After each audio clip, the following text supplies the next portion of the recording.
Supreme court ने वक्फ संशोधन कानून पर अंतरिम आदेश टाल दिया है। ऐसा कोर्ट ने केंद्र सरकार के इस आश्वासन के बाद किया है। फिलहाल वक्फ बोर्ड या वक्फ काउंसिल में कोई नियुक्ति नहीं होगी। साथ ही रजिस्टर्ड या घोषित वक्फ बाय यूजर संपत्ति को डिनोटिफाई नहीं किया जाएगा। इस मामले की अगली सुनवाई 5 मई को होगी। इससे पहले बुधवार यानी 16 अप्रैल को हुई सुनवाई में चीफ जस्टिस संजीव खन्ना की अध्यक्षता वाली 3 जजों की बेंच ने कहा था कि इस वक्फ बोर्ड या वक्फ काउंसिल में गैर मुस्लिम सदस्य को रखने की प्रावधान पर अंतरिम रोक लगाई जाएगी। कोर्ट ने यह अंतरिम आदेश देने की बात कही थी। फिलहाल वक्फ संपत्तियों को डिनोटिफाई करने के रोक लगा दिया जाएगा।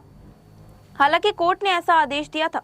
उसने सॉलिसिटर जनरल तुषार मेहता का ये बोले कि जनरल तुषार मेहता के अनुरोध पर सुनवाई गुरुवार 17 अप्रैल को भी जारी रखने की बात कही थी। इस पर चीफ जस्टिस ने कहा कि निश्चित रूप से नए कानून में कई बातें सकारात्मक हैं, लेकिन ये न्यायिक प्रक्रिया का मौलिक सिद्धांत है कि जब किसी भी मामले की सुनवाई हो रही हो तो परिस्थिति में बहुत ज्यादा बदलाव नहीं होने दिया जा सकता। यही कारण है कि कोर्ट ने कुछ प्रावधानों पर रोक की बात कही है। याचिकाकर्ता पूरे कानून पर रोक की मांग कर रही है, लेकिन सुप्रीम कोर्ट ने ऐसा नहीं कर रहा। वक्फ करने के लिए 5 साल तक मुसलमान रहने जैसी कोई नियम पर कोर्ट कुछ नहीं कह रहा। इस पर तुषार मेहता ने एक बार फिर कहा कि सप्ताह में कुछ नहीं बदला जाएगा। सरकार अगर चाहे तो भी वक्फ की संपत्तियों में इतनी जल्दी कोई बदलाव नहीं करेगी, इसलिए कोर्ट सरकार को जवाब दाखिल करने का मौका दे।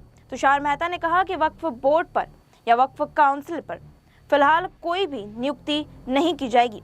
वक्फ संपत्तियों को भी अभी डिनोटिफाई नहीं किया जाएगा। कोर्ट ने आगे लिखा कि हम इस पर बयान का रिकॉर्ड कर लें। सरकार ने 7 दिन में जवाब दाखिल करने की बात कही।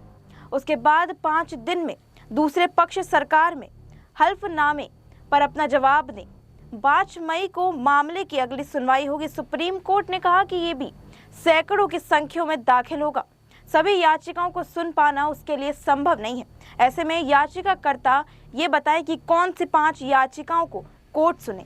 याचिकाकर्ता की तरफ से सौंपी गए लिस्ट के मुताबिक कोर्ट ने भविष्य में इन 5 याचिकाओं पर ही सुनवाई करने की बात कही।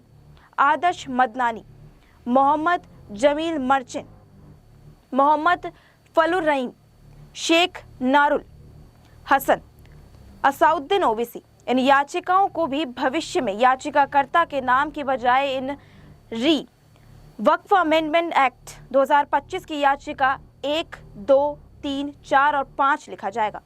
फिलहाल इस खबर में इतना ही। दुनिया देश की तमाम खबरों से जुड़े रहने के लिए बने रहिए हमारे साथ SPN9 न्यूज़ पर।